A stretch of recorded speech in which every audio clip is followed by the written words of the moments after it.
তারিখ 17ই জানুয়ারি 2024 একটা বাচ্চা মেয়ে, 13 বছরের বাচ্চা মেয়ে কিডন্যাপ হয়।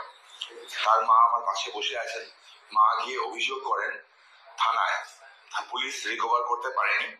27 তারিখ একটা বডি রিকভার হয়। আমার বলতেও কষ্ট হচ্ছে, তাও বলা উচিত।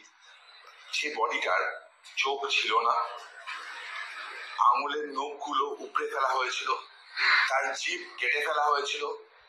এক মহিলা তার স্তন কেটে বাদ দিয়ে দেওয়া হয়েছিল এবং তার প্রাইভেট পার্ট র্যাপচার হয়ে গেছিল। ভয়াবহতা বলা হয়। দিল্লির নির্ভয়া ঘটনা আপনাদের মনে আছে, দিল্লির নির্ভয়া ঘটনাকেও হার মানায়। আচ্ছা, আজকে তোমাদের যে ভিডিওটা দেখাবো না, একটা নৃশংস ধর্ষণ তারপরে খুন, একটা বাচ্চা 13 বছরের বাচ্চা মেয়ের সাথে এরকম ঘটনা ঘটেছিল। কিন্তু সরকারি যে সমস্ত মিডিয়া আছে, তাছাড়া যে সমস্ত চ্যানেল আছে আমাদের মিডিয়াতে, ঠিক আছে, তাদের কোথাও কিন্তু এই ঘটনা তোমরা শুনতে পাবে না। 1 বছর আগের ঘটনা, 2024 সালের ঘটনা, আজকে 2025-এ 1 বছর পেরিয়ে গেল, কিন্তু এখনো এনার মা বিচার পায়নি। তো চলো আজকে তোমাদের এই ভিডিওটা দেখাবো, আর তার সাথে সাথে দেখাবো যে বিজেপি এই ঘটনাটা নিয়ে এসছে, বিজেপির তরফ থেকে কি বলা হচ্ছে সেটাও তোমাদের শোনাবো। চলো শোনা যাক। এইরকম একটা ঘটনায় কমপ্লেন হলো। 27 তারিখ পুলিশ কেস স্টার্ট হলো, পোস্টমর্টম হলো। প্রথম পোস্টমর্টম যখন হলো, অদ্ভুত ভাবে পোস্টমর্টমের মধ্যে এই যে অর্গান গুলো বাদ দেওয়া হয়েছিল, বললাম আমি 13 বছরের বাচ্চা, সেই অর্গান গুলোর সম্পর্কে একটা কথা থাকলো না। পরিবার কোর্টে আসলেন, হাইকোর্ট থেকে অর্ডার হলো, হাইকোর্টের অর্ডারে সেকেন্ড পোস্টমর্টম হলো, তখন এগুলো পাওয়া গেল। তারপর থেকেই চলছে আজীব এক খেলা। পুলিশ রেগুলার থ্রেট করছে ভিকটিমের পরিবারকে, ডেকে নিয়ে প্রথমে যখন অভিযোগ করতে গেল তখনও হচ্ছিল, এখনো হচ্ছে, ডেকে নিয়ে গিয়ে বলা হচ্ছে যে আপনারা মামলাটা তুলে নিন, মামলায় সাক্ষী দেবেন না, কি হবে, মেয়ে তো চলে গেছে, কিছু টাকা নিয়ে নিন, টাকা নিয়ে চুপ করে থাকুন। পাশে আমার দিদি বসে আছেন, অ্যাডভোকেট হুসনে আরা, দিদি প্রথম দিন থেকে মামলাটা করছেন। আচ্ছা, প্রথমে তোমাদের জানিয়ে রাখি যে এই ঘটনাটা কোন জায়গা। এটা হচ্ছে মুর্শিদাবাদ হরিহর পাড়া বলে একটি জায়গা আছে মুর্শিদাবাদের, সেখানকার ঘটনা, ঠিক আছে। তো দেখো, তোমরা যারা এখানে শুনে বুঝতে পারছো যে পুলিশ থেকে কিন্তু অভিযোগটা ঠিকমতো গ্রাহ্য করছে না। পুলিশ কিন্তু উল্টো চাপ দিচ্ছে পরিবারকে যে তারা যেন এই যে কেসটা আছে সেটা তুলে নেয় বা রফা করে নেয়। এনার যে উকিল আছে না, ইনি একজন হচ্ছে মুসলমান মহিলা, ঠিক আছে, মুসলমান মহিলা, মুসলমান পরিবার থেকে আসে। কিন্তু এনার যে দিদি, তিনি একজন আইনজীবী। তো এনাকে 8 লাখ টাকা দেওয়ার কথা বলা হয়েছে এবং বলা হচ্ছে যেন কেসটা তুলে নেওয়া হয়। তার বুঝতেই পারছো কিরকম ভাবে পুলিশ থেকে চাপ সৃষ্টি করা হচ্ছে। তো চলো পুরো ঘটনাটা তোমাদের শোনাই, তাহলে আরো ভালোভাবে ডিটেলসে তোমরা বুঝতে পারবে। তার কাছে 8 লক্ষ টাকা নিয়ে যাওয়া হয়, গিয়ে বলা হয় আপনি 8 লক্ষ টাকা নিয়ে চেপে যান, এই মামলায় দাঁড়ানোর দরকার নেই। অ্যাকিউজদের প্রত্যেকদিন থ্রেট করা হচ্ছে, মামলা যখন এগোচ্ছে ভিকটিমদের থ্রেট করা হচ্ছে, ভিকটিম পরিবারকে। বাচ্চাটা মারা গেছে, তার পরিবার এখনো ভয়ে আছে। এই অভিযোগ করার পর যখন আস্তে আস্তে এগোয়, যখন 164 আপনারা জানেন আগে তখন ছিল, 164 যখন রেকর্ড হয়, 164 রেকর্ডে একজনের নাম উঠে আসে। কার প্রেসারে হচ্ছে, কোন পলিটিক্যাল প্রেসারে হচ্ছে, কে পিছনে আছে, আমরা এই মুহূর্তে বলছি না। আমরা পরবর্তীকালে নামটা যথা সময় প্রকাশ্যে আনবো। আজকে একটা মেয়ে, তার মা তার মেয়ের বিচার চাইছে বলে প্রতিনিয়ত তাকে থ্রেট করা হচ্ছে, তার লয়ারদের কেনার চেষ্টা করা হচ্ছে। যারা সাক্ষী আছেন, 39 জন সাক্ষী, এখনো পর্যন্ত 2 জনের সাক্ষ্য গ্রহণ হয়েছে, তারা হস্টাইল হয়ে গেছেন। প্রেসার ক্রিয়েট করা হচ্ছে।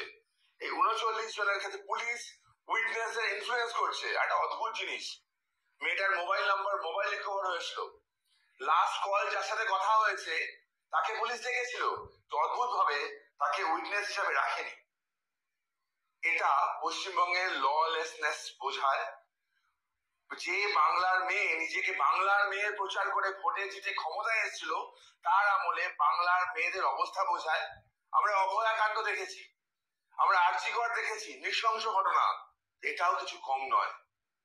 মুর্শিদাবাদ প্রান্তিক জায়গা, হরিহরপাড়া প্রান্তিক জায়গা, তাই জন্য একজন সংখ্যালঘু মেয়ে, সংখ্যালঘু বাচ্চা মেয়ের উপর যে অত্যাচার হলো, সেটা হয়তো লাইমলাইটে আসেনি, সেটা মানুষ দেখেনি, সেটা মানুষ জানেনি। আজকে পর্যন্ত আজকেও মাকে থ্রেট করা হচ্ছে। সবাই মা। আচ্ছা, ইনি হচ্ছে এনার মা। ইনি এবার বাকি বক্তব্যটা রাখবেন, পুরো ঘটনাটা সম্বন্ধে বলবেন, সেটা তোমাদের শোনাবো। তার আগে বলে রাখি যে ঘটনাটা তোমরা তো শুনলে, বুঝতেই পারলে যে একটি 13 বছরের বাচ্চা মেয়ের সাথে এরকম অত্যাচার করা হয়েছে। কি কি ঘটনা ঘটেছিল সেটা তোমরা মানে এর আগে শুনে ফেলেছো, আর এনার মাও সেই ঘটনাটা বলবে, তখন তোমরা আরো ভালোভাবে শুনে নেও। কিন্তু আমি তোমাদের এটা বলতে চাই যে দেখো, আমরা কিন্তু অভয়ার যে মানে কেসটা হয়েছিল আরজি করে, সেটা সম্বন্ধে আমরা কিন্তু অনেক প্রতিবাদ করেছি। তার সাথে সাথে যেটা হয়েছিল ওসমা ল কলেজে, সেটা নিয়েও আমরা প্রতিবাদ করেছি। কিন্তু এইরকম একটা ঘটনা, এত নৃশংস ঘটনা, সেটাকে নিয়ে কিন্তু কোনো প্রতিবাদও হলো না, কোনো কিছুই হলো না। মুর্শিদাবাদে হরিহর পাড়ার ঘটনা তোমরা শুনেছো জায়গাটার নাম, তো সেই জায়গায় এরকম একটা নৃশংস ঘটনা ঘটেছে, নৃশংস হত্যাকাণ্ড ঘটেছে, কিন্তু প্রতিবাদের জায়গায় কোনো কিছুই নেই। 1 বছর হয়ে গেল, এনার মা কিন্তু এখনো বিচার পায়নি। আমার মেয়ে নিখোঁজ হয়েছিল 24শে জানুয়ারি। দিয়ে তারপর খোঁজাখুঁজির পর থানায় যায়, থানায় চুপ করে দাঁড়িয়ে দেয়, কোনো স্টেপ নেয় না, কোনো খোঁজ খবর দেয় না। তারপর আমি বাড়ি ফিরে যাই, বারবার আসি থানায়, বারবার বাড়ি ফিরে যাই, বারবার আমাকে বিভিন্ন রকমের কথা বলে পুলিশ।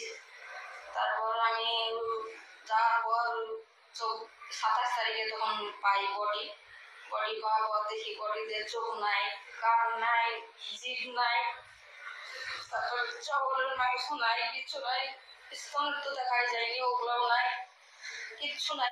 মানে বুঝতে পারছো, একজন মা এই ঘটনাটা বলতে গিয়ে পর্যন্ত কেঁদে ফেলছে, মানে কত নৃশংস ব্যাপার সেটা তোমরা এনার মুখ থেকে শুনতে পেলে।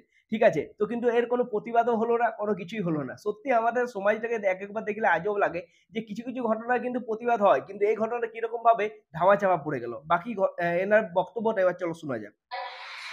তারপর দেখছি পড়ে আছে, তারপর পুলিশ তুলে নিয়ে যায়, পুলিশের গাড়িতে তুলে নিয়ে যায়, কোনো গাড়ি দেয়নি।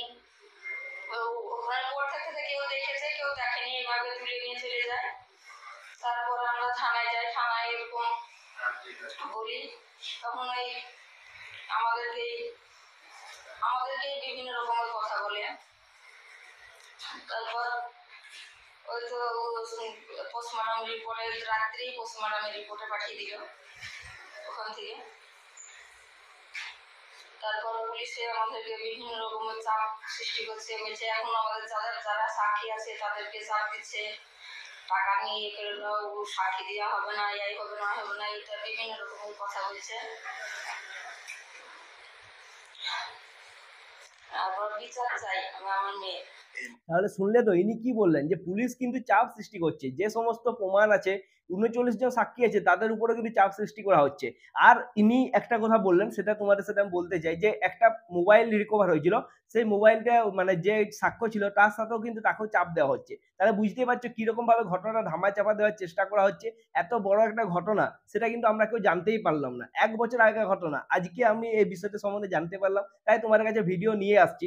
তো তোমরা দেখো, তোমাদের কি বক্তব্য অবশ্যই কমেন্ট করে জানাও। এরকম ভাবে একটা ঘটনাকে কিভাবে ধামাচাপা দেওয়া গেল, সেটাও আমি তোমাদের কাছ থেকেই জানতে চাইবো। আর তাছাড়া বলতে চাই যে এই যে বলে না যে বিজেপি নাকি হিন্দুদের পার্টি, মুসলমানরা এদেরকে এতটা পছন্দ করে না, কিন্তু দেখো এই সংখ্যালঘুদের উপর, এই যে একজন সংখ্যালঘু মহিলা, তার কন্যার সাথে যেরকম অত্যাচার হয়েছে, সেই ঘটনা তুলে ধরছে কিন্তু একটা বিজেপি দলের লোকেরাই তুলে ধরছে। সেটা কিন্তু একটা মানে দেখার বিষয়। অনেক লোক যে বলে না যে বিজেপি নাকি হিন্দুদের মুসলমানদের পছন্দ করে না, তো এই কথাটা কতটা মিথ্যা কথা, সেটা এটা দেখলেই তোমরা বুঝতে পারবে।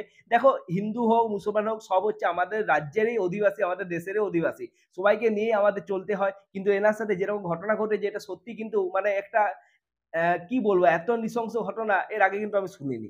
মামলাটায় না একটা বাচ্চা মেয়ে মারা গেছিল, তো নৃশংসভাবে মারা হয়েছিল, ইনহিউম্যান। সেটায় পুলিশ প্রথমে পক্সো আইনে মামলা রুজু করেনি। সাবসিকুয়েন্টলি যখন যায় এগোয়, পক্সো আইন কলকাতা হাইকোর্টে এনারা আসেন, মামলা করেন, পক্সো আইন অ্যাড হয় সেখানে। এবং অদ্ভুতভাবে যে অ্যাকিউজকে জুভেনাইল প্রমাণ করার জন্য, উনি হয়তো জুভেনাইল হতে পারেন, আমি নট শিওর, একটা পঞ্চায়েত থেকে সার্টিফিকেট জোগাড় করা হয়, পুলিশ জোগাড় করে সেটা, এবং জুভেনাইল জাস্টিস বোর্ডে তাকে পাঠানো হয়। তাহলে শুনলে তো পুলিশ নাকি এই পঞ্চায়েত অফিস থেকে সার্টিফিকেট জোগাড় করছে জুভেনাইল মামলার জন্য। আর তার সাথে সাথে এটাও শুনলে যে পক্সো আইনে কিন্তু প্রথমে মামলাটা গ্রহণই করা হয়নি, একটা এতটুকু বাচ্চার কেস কিন্তু তাতেও বলছে পক্সো আইনে প্রথমে গ্রহণ করা হয়নি। তাহলে বুঝতে পারছো কি চলছে ব্যাপারটা, তোমরা অবশ্যই বুঝতে পারছো, আমি আর খুলে বলছি না, এদের মুখ থেকে শোনো। এরপর যে উকিল আছে না, এনার দিদি হয় এই মহিলার, তো ইনি কি বলবেন সেটা শুনো, সেটা শুনলে তোমরা কিন্তু আরো অবাক হবে।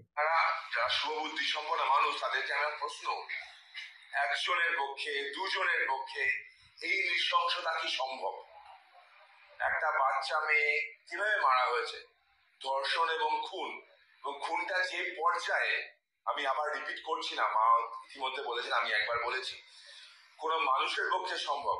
একজন প্রান্তিক জেলার একটা বাচ্চার উপর এরকম একটা ঘটনা ঘটেছে, রাজ্যে কোথাও জানা যায়নি, রাজ্যে কেউ বিচারের দাবি করেনি, চেপে দেওয়া হয়েছে, প্রতিনিয়ত প্রেশার ক্রিয়েট করা হচ্ছে।